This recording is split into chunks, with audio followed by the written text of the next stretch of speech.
जनपद आगरा में जिला कांग्रेस कमेटी के सदस्यों और पदाधिकारियों ने जिला मुख्यालय आगरा पर राष्ट्रपति के नाम ज्ञापन दिया। ज्ञापन में कहा गया कि केंद्र सरकार के इशारे पर दिल्ली पुलिस के स्पेशल सेल द्वारा प्रेस की स्वतंत्रता पर किए जा रहे इन हमलों के विरोध में कांग्रेस जनों ने जिला अधिकारी के माध्यम से राष्ट्रपति को संबोधित ज्ञापन सौंप रहे हैं, जिसमें दिल्ली में न्यूज वेबसाइट न्यूज क्लिक के संपादक और अन्य पत्रकारों के घरों पर दिल्ली पुलिस द्वारा छापेमारी की गई है। छापेमारी के दौरान उनके मोबाइल, लैपटॉप, कंप्यूटर और इलेक्ट्रॉनिक सामान जब्त कर लिए गए थे। साथ ही इससे संबंधित कुछ पत्रकारों की गिरफ्तारी भी की गई है। इस मामले में कांग्रेस महानगर अध्यक्ष देवेंद्र कुमार चिल्लू का कहना है कि केंद्र सरकार द्वारा यह कृत्य स्पष्ट तौर पर मीडिया की आजादी पर हमला है। मीडिया को लोकतंत्र के चौथे स्तंभ के रूप में देखा जाता है और कांग्रेस केंद्र सरकार के इस कृत्य की घोर निंदा करती है।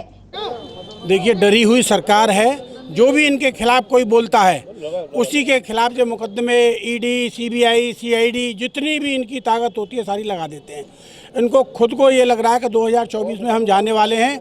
इन लोगों को किसी भी तरह से काबू में कर लिया जाए, जो इनकी आवाज़ को दबा दिया जाए। जो इनके खिलाफ बोलेगा, चाहे वो किसी पार्टी का हो, चाहे वो सामाजिक संस्था का हो, चाहे वो पत्रकार हो, चाहे किसी भी क्षेत्र का हो, जो भी बोलेगा उनको ये जेल में डाल देंगे। और इसके कई प्रमाण आपके सामने आ चुके हैं और आपके माध्यम से जो आज तक ऐसा नहीं हुआ है कब पत्रकारों को भी उनके सारा सामान छीन लिया और जब्त करने के बाद में उन्हें जेल भेज दिए गए। हम राष्ट्रपति महोदय के नाम हमने एक ज्ञापन दिया है। उस ज्ञापन में हमने मांग की है कि दिल्ली के अंदर जो पत्रकारों पर जो हमला हुआ, उनके घरों पर जो रेड पड़ी, उसमें दिल्ली पुलिस उनकी मोबाइल ले गई, उनके लैपटॉप ले गई, उनके ऊपर एक तरीके से अपमान किया गया उनका। उसके विरोध में आज हमने ये ज्ञापन दिया है, क्योंकि देश की मोदी सरकार जब से इंडिया गठबंधन बना है तब से लगातार घबराहट में है और ऐसी दमनात पर कार्रवाई कर रही है, तानाशाही पूर्वक रवैया अपना रही है, जिसको कांग्रेस कभी बर्दाश्त नहीं करेगी। उसी के तहत हमने आज ये ज्ञापन दिया है, क्योंकि इस नारे के साथ क्या खाक डरेंगे चोरों से, जब हम डरे नहीं हम गोरों से, इनके साथ हमारा संघर्ष जारी रहेगा। इंकलाब जिंदाबाद, इंकलाब जिंदाबाद। जो दिल्ली में पत्रकारों के साथ अभद्रता हुई है, उसके लिए ज्ञापन राष्ट्रपति महोदय के लिए ज्ञापन दिया गया है। इसमें उन्हें बताया गया है कि अगर ऐसे पत्रकारों के साथ बदतमीजी की जाएगी, एक स्तंभ है उस स्तंभ के साथ बदतमीजी की जाएगी, तो निश्चित ही उनके लिए हमने मांग की है कि उनके खिलाफ कार्रवाई होनी चाहिए। ऐसे आदमियों को हटा देना चाहिए।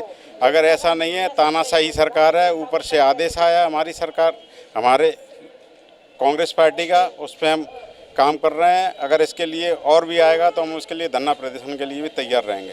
जिस तरीके से केंद्र सरकार दिल्ली सरकार के माध्यम से दिल्ली पुलिस को भेजकर प्रेस पर अत्याचार कर रही है और प्रेस की स्वतंत्रता पर जो आघात करने का प्रयास किया जा रहा है, संविधान के चौथे स्तंभ को दबाने का प्रयास किया जा रहा है, उसके विरोध में आज ये जिलाधिकारी महोदय को ज्ञापन दिया गया है राष्ट्रपति महोदय के लिए।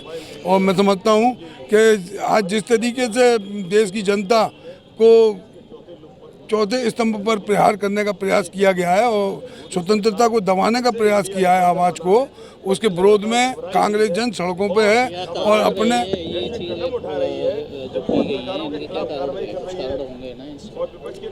कारण तो जो भी हों, लेकिन मैं समझता हूँ कि कारण तो सबसे बड़ा कारण तो ये है कि वो उनकी आवाज़ को दबा देना चाहते हैं, क्योंकि गोदी मीडिया जिस तरीके से जो सही बोलेगा वही इसको दबाने का प्रयास किया जाएगा, उसको जेल भेजने का प्रयास किया जाएगा। तो हम भी देखते हैं कि कितना दम है इनके अंदर, ये जेलों में किस तरीके से लोगों को भेजते हैं। कांग्रेस का बच्चा जेल जाने को तैयार है। डीजी महाराजा न्यूज के लिए शैलेंद्र लवानिया की रिपोर्ट।